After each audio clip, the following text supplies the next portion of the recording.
నమస్తే. Welcome to our channel. నేను సౌజన్య.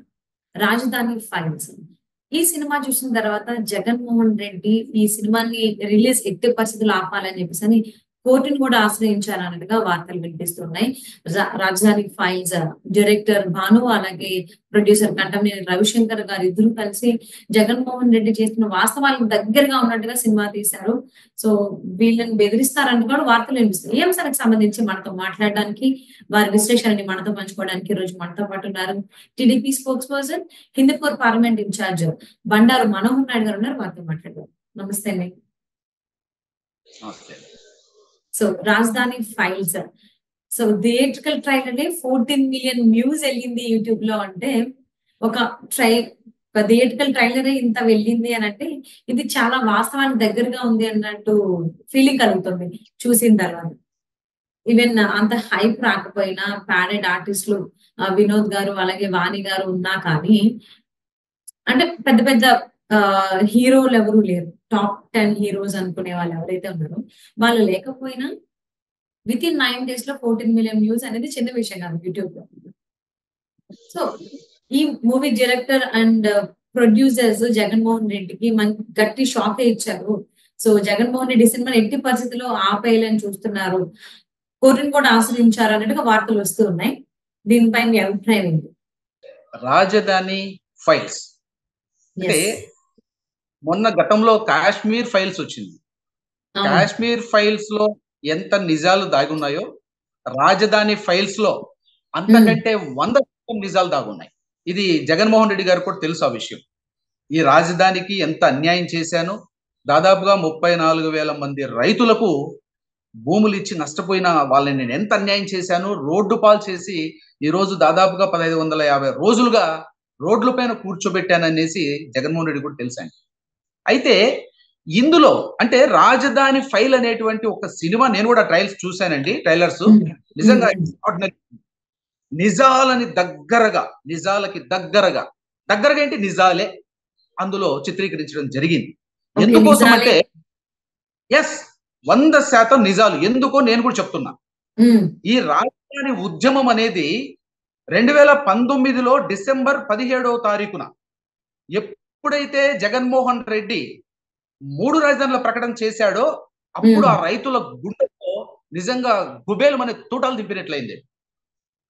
34,000 మంది రైతులు దాదాపుగా అంటే 33,000 ఎకరాల భూమిని అరెకరం, ఎకరం, 2 ఎకరాలు, 10 ఎకరాలు ఉన్న రైతులు బంగారు పండించేటువంటి పంటలు పండే భూములవి చంద్రబాబు నాయుడు గారి యొక్క పిలుపుతో ఆయన పైన ఉన్న నమ్మకంతో ఈ రాష్ట్రానికి రాజధాని లేదన్నటువంటి భావనతో పిల్లల భవిష్యత్తు కోసం ఏ ఒక్కరూ చేయనేటువంటి త్యాగాన్ని ఆ రైతులు చేశారండి. ఆ రోజు ₹1 డబ్బు తీసుకోకుండా అన్ని వేల ఎకరాలు ఇవ్వడం అనేది సామాన్య విషయం కాదు. మరి అలాంటప్పుడు ఇదే జగన్మోహన్ రెడ్డి ప్రతిపక్ష నాయకుడుగా ఉన్నాడు కదండి. మరి ఆ రోజు అసెంబ్లీ సాక్షిగానే ఏం చెప్పాడు? రాజధాని ఎక్కడ నిర్మించినా కూడా మాకు ఇబ్బంది లేదు, ఎక్కడైనా నిర్మించండి, ఇక్కడే కూడా నిర్మించండి, కానీ 30,000 ఎకరాలైనా భూమి ఉండాలి అని చెప్పినాడు అసెంబ్లీలో. తర్వాత అక్కడ తన ఇల్లు కట్టుకొని రాజధానిలో తాడేపల్లిలో ఆ ఇల్లును చూపించి ఏం చెప్తా వచ్చాడు? జగన్మోహన్ రెడ్డి రాజధానిని ఆహ్వానించాడు కాబట్టి రాజధానిలోనే ఇల్లు కట్టుకున్నాడు.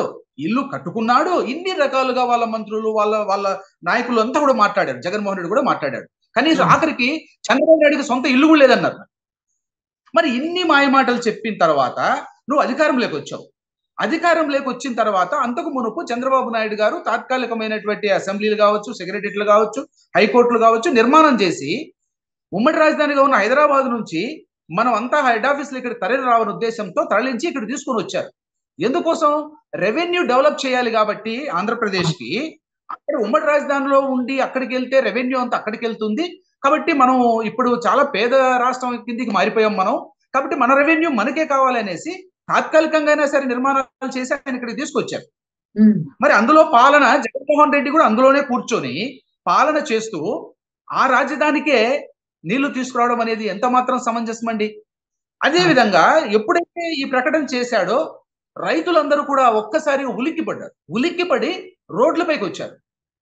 మా భవిష్యత్ ఏంటి, మా భూములు ఏంటి, మా పరిస్థితి ఏంటి, ఈ రోజు మళ్ళీ వ్యవసాయం చేద్దామన్నా కూడా పనికి రాకుండా భూములు తయారైపోయాయి కదా. రోడ్లు వేసేశారు, బిల్డింగులు కట్టేశారు, ఎక్కడికక్కడ తవ్వేశారు. ఇక ఈ వ్యవసాయ భూములు కూడా మాకు పనికిరావు.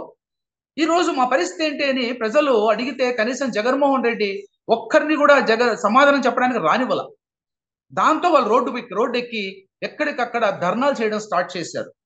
ధర్నాలు చేస్తున్నటువంటి రాజధాని రైతులకి నువ్వు సమాధానం చెప్పాలి. సమాధానం చెప్పకుండా అసెంబ్లీకి పోయేటప్పుడు నువ్వు పరదాలు కట్టుకొని పోయిన మాట వాస్తవం కదా. పోలీసుల్ని బందోబస్తుగా నిలబెట్టి ఆ శిబిరాలు ఏవైతే ఉన్నాయో ఆ ప్రాంతం అంతా కూడా పోలీసులు మోరించి పరదాలు అడ్డం కట్టించి నువ్వు అసెంబ్లీకి వెళ్ళావు. నిజం కదా? ఇప్పుడు సినిమా చూపించారు రాజధాని ఫైల్స్ లో, ఏది అబద్ధం చూపించారు?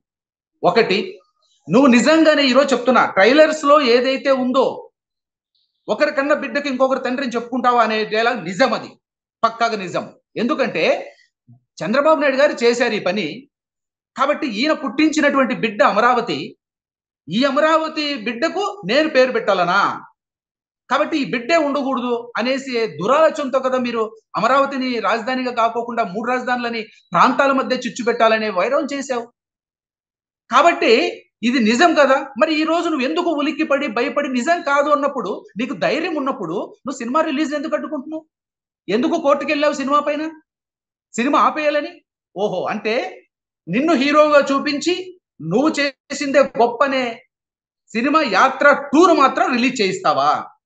దానికి సొంతంగా టికెట్లు కొని మంత్రులకి ఎమ్మెల్యేలకి టికెట్లు కొని ఇవ్వమని చెప్తావా? ఆఖరికి ఆ సినిమా తీసిన డైరెక్టర్ కి హార్స్లీ హిల్స్ ప్రత్యేక పర్యాటక కేంద్రం అక్కడ భూమిని డైరెక్టర్ కి బహుమతిగా ఇవ్వబోతావా? అంటే నీ సినిమాలో చూపించిన క్యారెక్టర్లు చంద్రబాబు నాయుడు గారి గురించి కానీ ఇతరుల గురించి అవి నిజాలు, కానీ రాజధాని ఫైల్స్ లో నీ క్యారెక్టర్ ను చూపిస్తే ఇవన్నీ నిన్ను అబద్ధాలు, నిన్ను ఇబ్బందులు పెట్టేటువంటి విషయాలు. దీనికి నువ్వు కోర్టుకు వెళ్తావు. ఎందుకు నీకు భయం? నీకెందుకు భయం? నువ్వు రాజధాని ఫైల్స్ అనే సినిమాను వాటిలో ప్రజలు అబద్ధాలు నిజాలు ప్రజలు చూసుకుంటారు. ప్రజలు దాని సినిమాను చూసి తీర్పు చెప్తారు. నువ్వు ఎందుకు అడ్డుకుంటున్నావు? అంటే ఎన్నికల ముందు నువ్వు ఈ సినిమా రిలీజ్ అయితే 15న రిలీజ్ అని డేట్ ఇచ్చారు నిర్మాతలు. 15 రిలీజ్ అయిందనుకో, 100% ఇప్పటికే ప్రజలు పూర్తిగా నీ పైన విసిగైపోయి వేసారిపోయి కాచుకొని కూర్చున్నారు.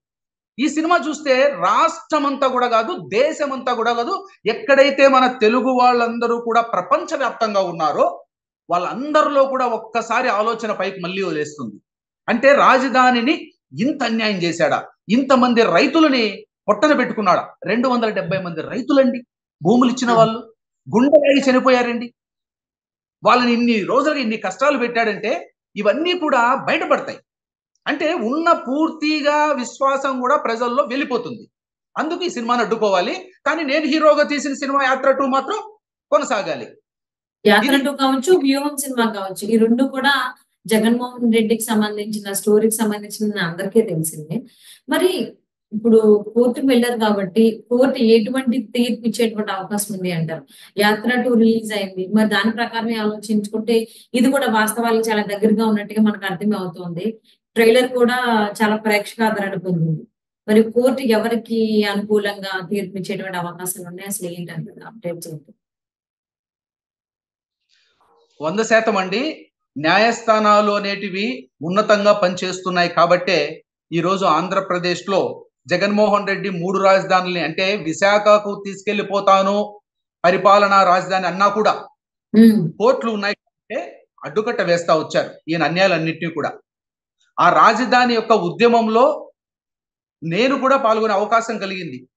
అప్పట్లో ఉద్యమం స్టార్ట్ అయితే రాయలసీమ ప్రాంతానికి ఒక జేఏసీ ఏర్పాటు చేసి నేను కూడా ఒక జేఏసీ చైర్మన్ గా ఉంటూ ఆ రాజధాని ఉద్యమానికి నేను ఇక్కడ నుంచి రాయలసీమ ప్రాంతం నుంచి రైతుల్ని తీసుకెళ్లి వారందరికీ మద్దతు, అంటే రాయలసీమ ప్రాంత వాసులను కూడా మేము మీ వెంటే ఉంటాం, మాకు ఏ రాజధాని అక్కర్లేదు, ప్రాంతాలు డెవలప్మెంట్ అభివృద్ధి అయితే చాలు, ఇదిగో మాకు కియా లాంటి పెద్ద ఫ్యాక్టరీని చంద్రబాబు నాయుడు గారు ఇచ్చారు, అలాంటి ఫ్యాక్టరీలు అలాంటివి ఇప్పుడు హైకోర్టు బెంచ్ ఇట్లాంటివి ఇస్తే మా యొక్క ప్రాంతం అభివృద్ధి అవుతుంది, కానీ ఇలాంటి కపట నాటకాలకు మేము ఎప్పుడు కూడా తలొగ్గము అనేసి ఆ రైతులకు ఆ రోజు నేను ఉద్యమంలో వాళ్ళకు భరోసా ఇవి రావడం జరిగింది.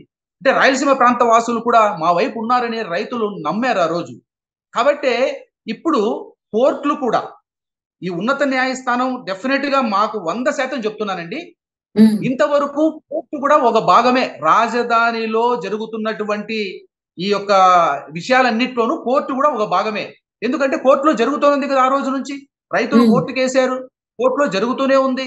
కాబట్టి కోర్టు కూడా అన్ని విషయాలు తెలుసు కాబట్టి ఇక్కడ జరిగే అదే కోర్టు న్యాయస్థానంలో ఉన్నటువంటి జడ్జులు సైతం అదే దారి గుండా వాళ్ళు కూడా న్యాయస్థానానికి, ఉన్నత న్యాయస్థానానికి వెళ్తుంటారు కాబట్టి ఆ రైతులు శిబిరాలు, ఆ రైతులు పడే బాధలు, వేదనలు ఆ న్యాయమూర్తులు కూడా చూస్తుంటారు కాబట్టి వాళ్ళకి తెలుసు ఇవన్నీ నిజాలే. కాబట్టి ఈ సినిమాను అడ్డుకోవడానికి ఎక్కడ కూడా ఎలాంటి అవకాశం ఉండదు. వాళ్ళు ఎటువంటి పరిస్థితుల్లో తీర్పు ఖచ్చితంగా ఆ సినిమాని రిలీజ్ చేసుకోవచ్చు అనే ఇస్తారు. 100% ఇది జరుగుతుంది, అందులో ఏ డౌట్ ఉండదండి. తప్పకుండా అండి. అది మరి 'రాజధాని ఫైల్' సినిమా చాలా వాస్తవానికి దగ్గరగా ఉంది. మరి జగన్మోహన్ రెడ్డి వాళ్ళు కోర్టు కూడా వెళ్ళడం జరిగింది. ఈ రిలీజ్ ఆపాలి అనే సినిమాకి సంబంధించి. మరి మూవీ డైరెక్టర్ భాను, అలాగే ప్రొడ్యూసర్ కంటెంప్టరీ రవిశంకర్ ఈ అడ్డంకులు ఏవైతే వస్తున్నాయో రిలీజ్ కి సంబంధించి ఎలా ఎదుర్కొంటారు ఏంటి? ఫైనల్లీ న్యాయస్థానం ఎటువంటి తీర్పు ఇవ్వబోతుందని వేచి చూద్దామండి. And thank you so much for spending your valuable time with us మనం. నమస్తే.